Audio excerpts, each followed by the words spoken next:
Well, the people at the top of the Forbes 400 got richer and richer again this year. They're worth a combined $459 billion. That is up $52 billion in just 1 year. 19 of the top 20 are richer than they were last year. At the very bottom are the Mars siblings. They are worth $13.8 billion apiece and tied at number 20. And they're basically the folks that own the world's largest candy company. At number 19 is Steve Ballmer. He's the beleaguered Microsoft chief, and he's worth $13.9 billion. At number 18 is Michael Dell, worth $15 billion. You want to say a little bit about what's going on with him? Basically, Dell has sort of, at this point, ceded the tabloid and phone game to their rivals, and now they're focusing a lot on their enterprise business, which is storage, servers, that sort of thing, data.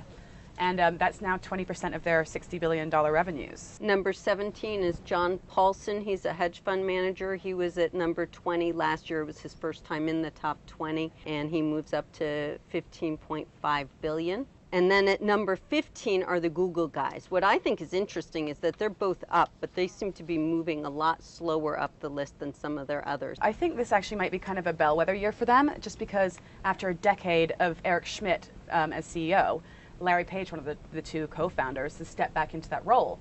And it's sort of like, the young guys taking the reins of the company again. And I think the big question is, how will this change in direction and the change in leadership affect the share price? Number 14 is Mark Zuckerberg, who basically leapfrog over these guys. And Steve, you did that file. Tell us why he's up so much and what's going on there. He's up so much because of Facebook. I mean, he owns basically a quarter of the company, and this is a company that, it was really popular. No one knew if it would make money or not. And I remember, 3-4 years ago when it was valued at $1 billion, people thought it was crazy.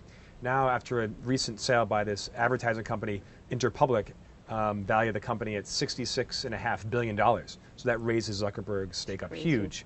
And he's worth $17.5 billion right now. And at number 13 is Amazon's Jeff Bezos. Claire, tell us how on earth he moved up so quickly. Well, I don't even know if you can call him tech anymore, because he's really, like Amazon started out as this bookstore online, and who would have known that it would be just over 10 years later the biggest online retail in the world. At number 12 is New York City's mayor, Mike Bloomberg. He's worth $19.5 billion.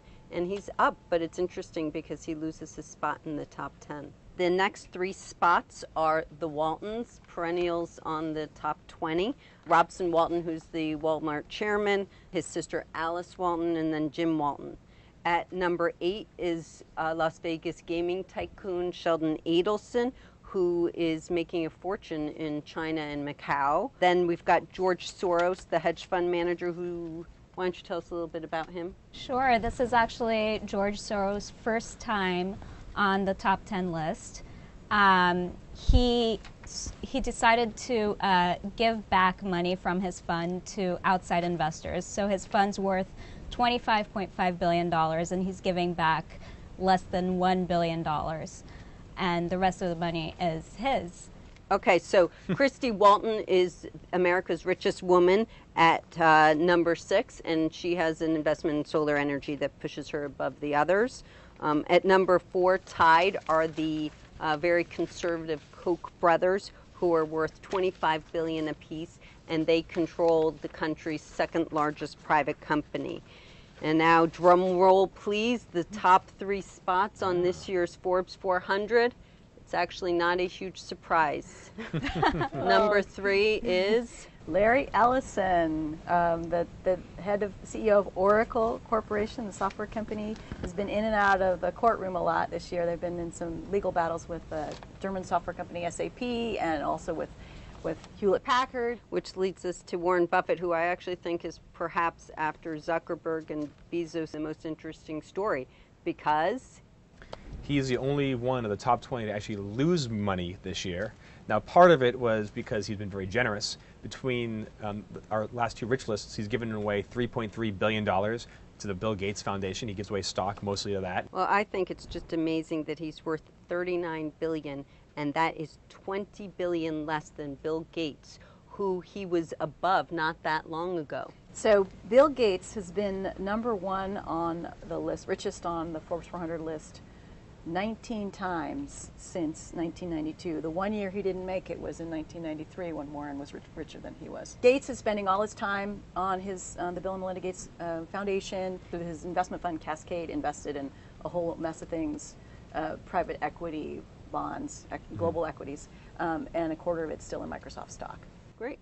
Well, I think just to recap, the rich get richer, but the interesting thing is that we have a lot of familiar faces this year, but we also have some newcomers pushing up into those top ranks, mostly driven by technology, social media, and I think it'll be really interesting to watch over the next few years to see if any of these kind of young innovators can push into the top 10.